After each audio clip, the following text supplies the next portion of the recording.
Hello tout le monde, j'espère que vous allez bien. Bienvenue sur la chaîne de SAV Control. Aujourd'hui, je vais vous montrer comment créer un don template.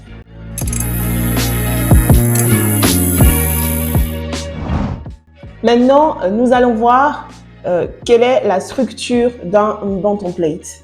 Dans un premier temps, il y a la salutation. Donc, il faut toujours personnaliser l'email en disant bonjour avec le prénom de la personne ou bonjour monsieur ou madame avec le nom de famille de la personne. Ensuite, on accuse réception de son email.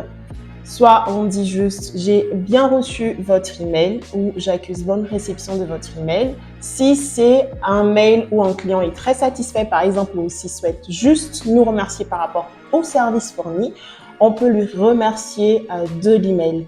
Après, on va entamer directement à la réponse à la demande de la personne. Donc, on va répondre à ces demandes. Si dans l'email, le client nous a demandé 3 choses, on va répondre une à une. Comme ça, le client pourrait directement percevoir qu'on a vraiment pris le temps de lire sa demande.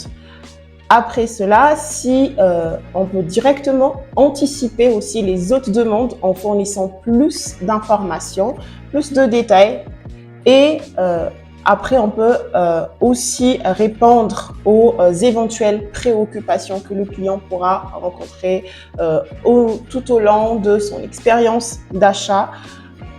En complément d'informations, juste après avoir répondu à la demande du client, on peut aussi fournir d'autres informations si besoin et aussi lui poser des questions pertinentes pour anticiper les éventuelles questions, préoccupations du client. On peut déjà lui parler de ce qui se passe après son achat, comment va se passer la livraison et aussi lui donner un choix. C'est toujours conseillé de donner un choix au client. Ça fait toujours plaisir quand on sent qu'on a toujours le choix, qu'on peut choisir si je souhaite par exemple garder mon colis ou me faire rembourser. Avant d'envoyer votre email, n'oubliez pas de vous relisez attentivement votre réponse, vérifiez bien s'il y a des fautes de français, des grammaires, d'orthographe ou autres.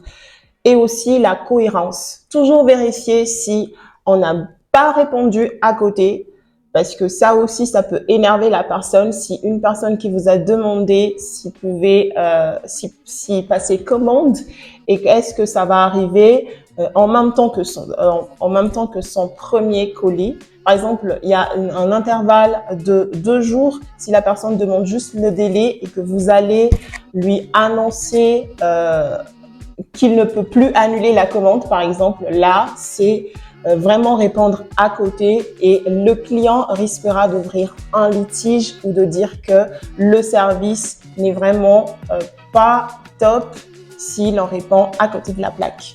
Donc, c'est très important de se relire et de toujours vérifier si on a bien répondu à toutes les questions de la personne.